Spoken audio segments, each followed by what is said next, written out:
నమస్కారం ఘంటారావానికి స్వాగతం. ముందుగా ప్రధాన అంశాలు. ఎల్ఆర్ఎస్ క్రమబద్ధీకరణకు నిబంధనలు జారీ.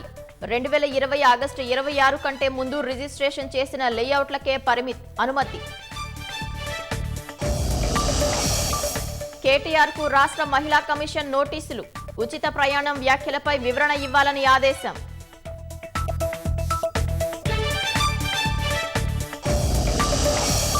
జమ్మూ కశ్మీర్, హర్యానా అసెంబ్లీ ఎన్నికల షెడ్యూల్ విడుదల. 2 రాష్ట్రాల్లో అక్టోబర్ 4న ఓట్ల లెక్కింపు.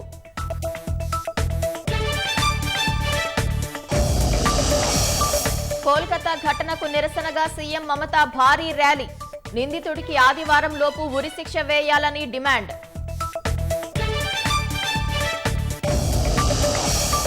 మైనారిటీలపై దాడులు చేస్తే చర్యలు తప్పవన్న బంగ్లా సర్కార్. మత విద్వేషాలు వీడి ప్రజలంతా కలిసి ఉండాలని పిలుపు.